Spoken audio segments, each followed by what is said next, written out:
So the next chapter we're going to be reading is called Miss Honey. And the last time we read, let's see, she bleached her dad's hair because her dad got really mad at her because she was really good at math, which is silly. So that's what happened. He was really mean to her because she was able to figure out the math problem faster than he was. And so to get back at him, she bleached his hair, which can be a little dangerous. That kind of hair bleach and peroxide can burn your skin.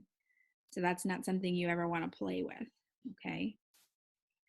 All right, so this next chapter is called Miss Honey. Matilda was a little late in starting school. Most children began primary school. For us, that's elementary school, at 5 or even just before. But Matilda's parents, who weren't very concerned one way or the other about their daughter's education, had forgotten to make proper arrangements in advance. She was 5.5 when she entered school for the first time. The village school for younger children was a bleak brick building called Crunchman Hall Primary School. It had about 250 pupils, that's another word for students, aged from 5 to just under 12 years old.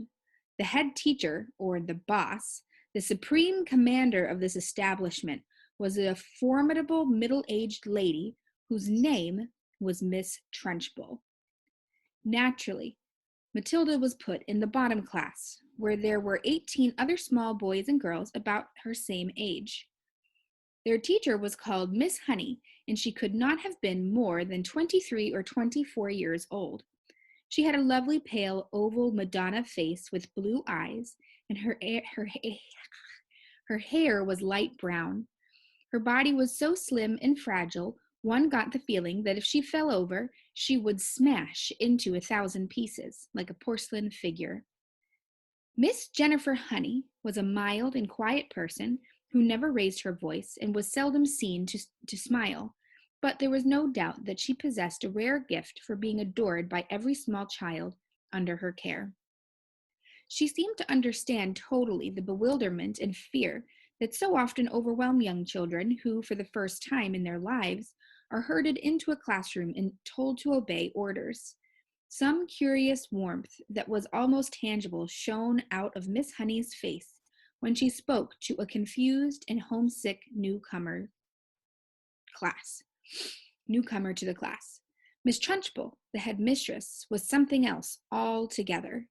She was a gigantic holy terror, a fierce, tyrannical monster who frightened the life out of her pupils and teachers alike.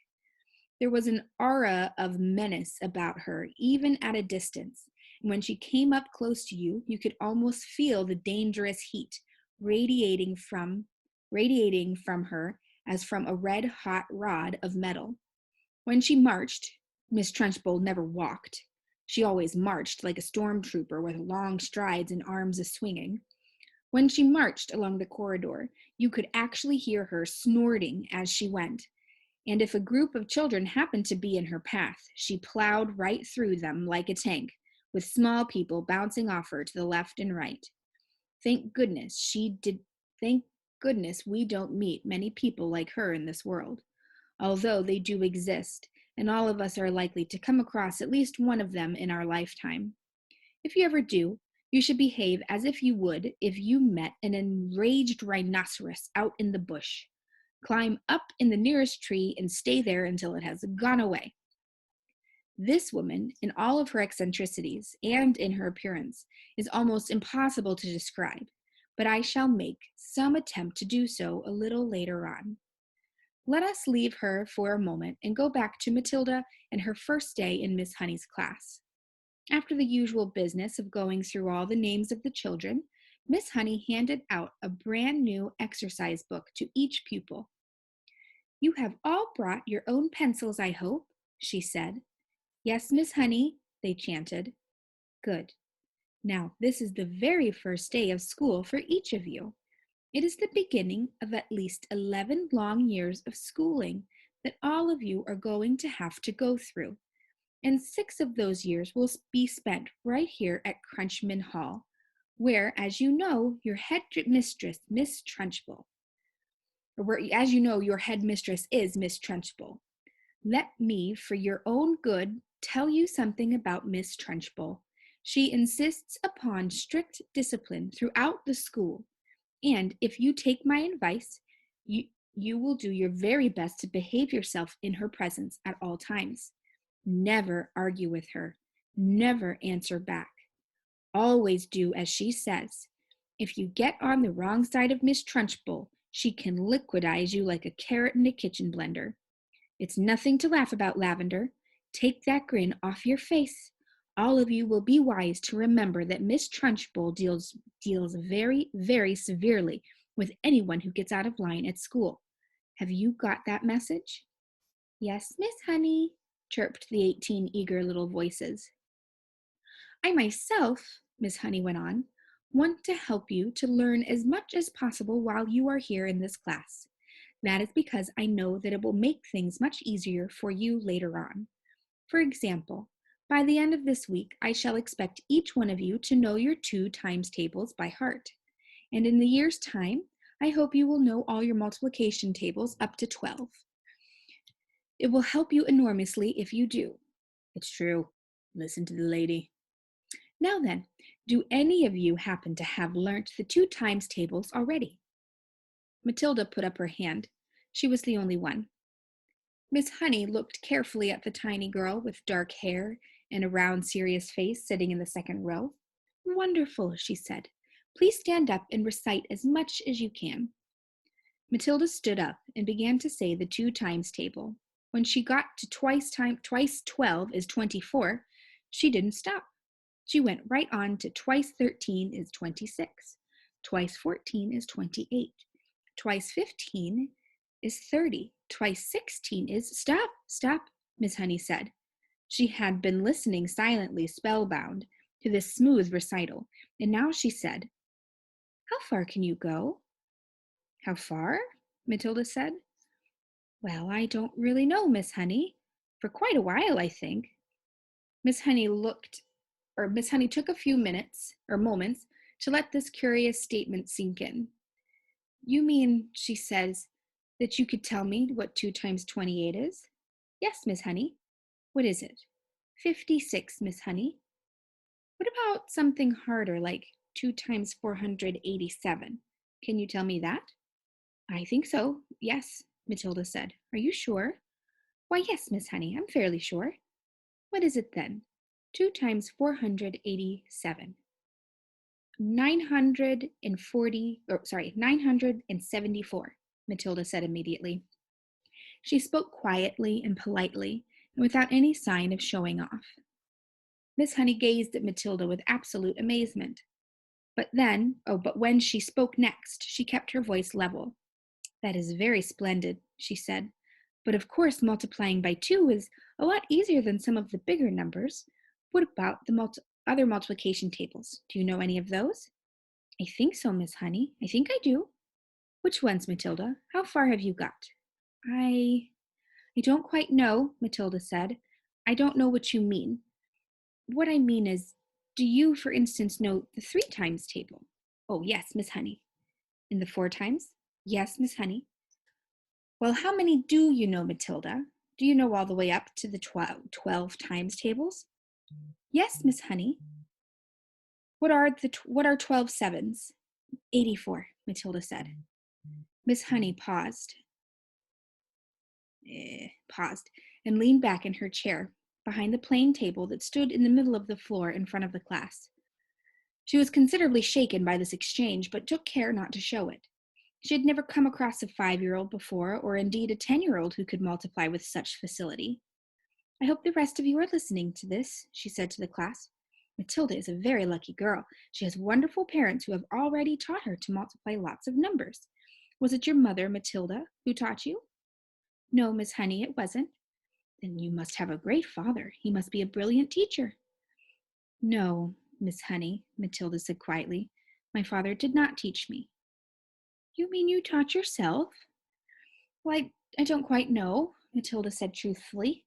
It's just that I don't find it very difficult to multiply one number by another. Miss Honey took a deep breath and let it out slowly. She looked again at the small girl with bright eyes standing beside her desk, so sensible and solemn. You say you don't find it difficult to multiply one number by another, Miss Honey said. Could you try to explain that a little bit? Oh dear, Matilda said. I'm not really sure. Miss Honey waited. The class was silent, all listening.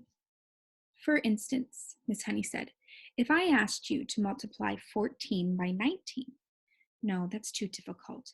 It's 266, Matilda said softly. Miss Honey stared at her. Then she picked up a pencil and quickly worked out the sum on a piece of paper. What did you say it was? She said, looking up. Well, 266, Matilda said. Miss Honey put down her pencil and removed her spectacles, glasses, and began to polish the lenses with a piece of tissue. The class remained quiet, watching her and waiting for what would come next. Matilda was still standing up beside her desk. Now tell me, Matilda, said Miss Honey, still polishing. Try to tell me exactly what goes on inside your head when you get a multiplication like you do. Like that. Wait, blah, that's it. Try to tell me exactly what goes on inside your head when you get a multiplication like that to do. You obviously have to work it out in some way, but you seem to be able to arrive at the answer almost instantly. Take the one you've just done, 14 multiplied by 19. I simply put the 14 down in my head and multiply it by 19, Matilda said.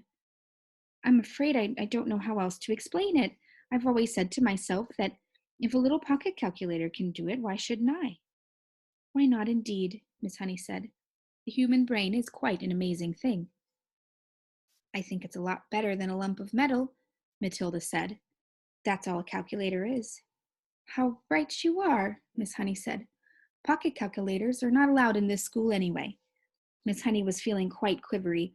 There was no doubt in her mind that she had met a truly extraordinary mathematical brain, and words like child genius and prodigy went flitting through her head. She knew that these sort of wonders do pop up in the world from time to time, but only once or twice in 100 years. After all, Mozart was only 5 when he started composing for the piano, and look what happened to him. It's not fair, Lavender said. How can she do it and we can't? Oh, don't worry, Lavender. You'll soon catch up, Miss Honey said, lying through her teeth.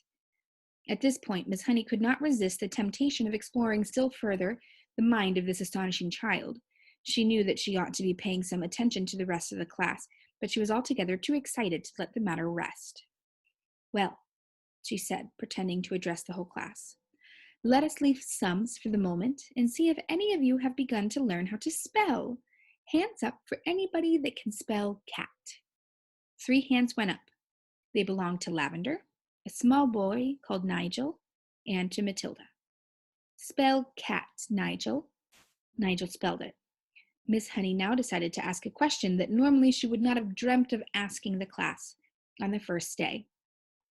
I wonder, she said, whether any of the 3 of you know how to spell cat, have learned how to read the whole group of words when they are strung together in a sentence. I have, Nigel said. So have I, Lavender said.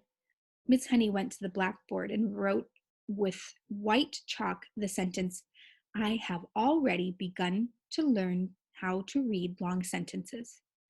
She had purposely made it difficult, and she knew that there were precious few 5-year-olds around who would be able to manage it.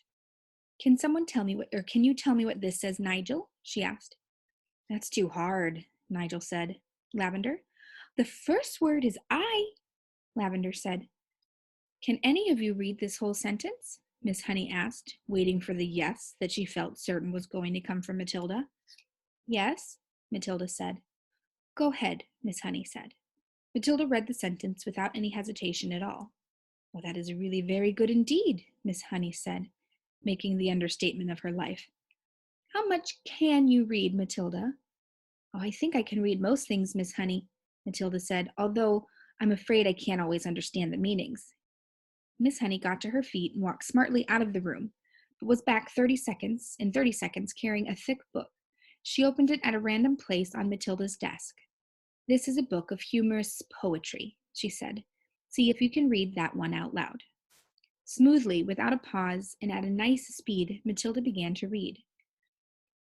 An, ep- an epicure dining at Crewe found a rather large mouse in his stew. Cried the waiter, "Don't shout, and wave it about, or the rest will be wanting one too." Several children saw the funny side of the rhyme and laughed. Miss Honey said, "Do you know what an epicure is, Matilda?" It's someone who is dainty with his eating," Matilda said. "That is correct," Miss Honey said. "And do you happen to know what that particular type of poetry is called?" "It's called a limerick," Matilda said. "That's a lovely one. It's so funny."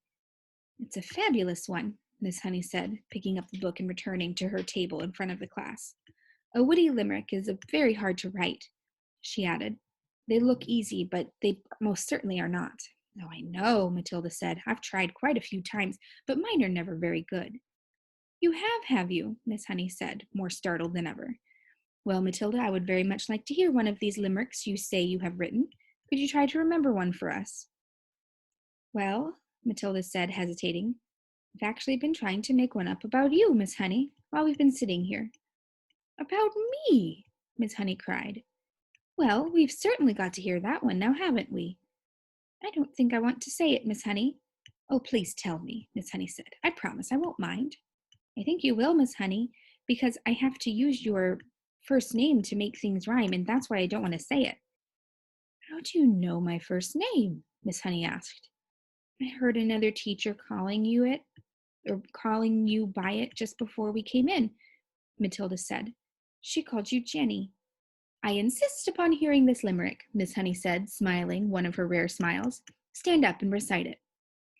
Reluctantly, Matilda stood up and very slowly, very nervously, she recited her limerick. "The thing we all ask about Jenny is surely there cannot be many young girls in the place with such a lovely face. The answer to that is not many." The whole of Miss Honey's pale and pleasant face blushed a brilliant scarlet. Then once again she smiled. It was a much broader smile this time, a smile with pure pleasure. "Why, thank you, Matilda," she said, still smiling. "Although it is not true, it's really a very good limerick." Oh dear, I must try to remember that one." From the third row desk, Lavender said, "It's good. I like it." "It's true as well," a small boy called Rupert said. "Well, of course it's true," Nigel said. Already the whole class had begun to warm towards Miss Honey, although as yet she had hardly taken any notice to any of them except for Matilda. "Who taught you to read, Matilda?" Miss Honey asked. "I just sort of taught myself, Miss Honey." "And have you read any books all by yourself? Any children's books, I mean?" I've read all the ones in the public library at High Street, Miss Honey." "Did you like them?" "Some of them very much indeed," Matilda said, "but others I thought were fairly dull." "Tell me the ones you liked." "I liked The Lion, Witch, and the Wardrobe," Matilda said. "I think Mr. C.S. Lewis is a very good writer, but he has one failing. There are no funny bits in his books." "You are right there," Miss Honey said. "There aren't many funny bits in Mr. Tolkien's either," Matilda said. "Do you think that all children's books ought to have funny bits in them?" Miss Honey asked. "Oh, I do," Matilda said. "Children are not so serious as grown-ups, and they love to laugh." Miss Honey was astounded by the wisdom of this tiny girl. She said, "And what are you going to do now that you've read all of the children's books?" "Oh, I'm reading other books," Matilda said. "I borrow them from the library. Mrs. Phelps is very kind to me. She helps me choose them." Miss Honey was leaning far forward over her work table and gazing at wonder at this child. She had completely forgotten about the rest of the class. "What other books?" she murmured. "I am very fond of Charles Dickens," Matilda said. "He makes me laugh a lot, especially Mr. Pickwick." At that moment, the bell in the corridor sounded for the end of class. So that was a bit of a longer chapter, I think. Yeah, definitely. We've had small chapters this far. Well, it's 2:28. So thank you for coming to oral reading. And we're going to read the next chapter we're going to read is The Trunchbull. So it's going to talk about the scary headmistress.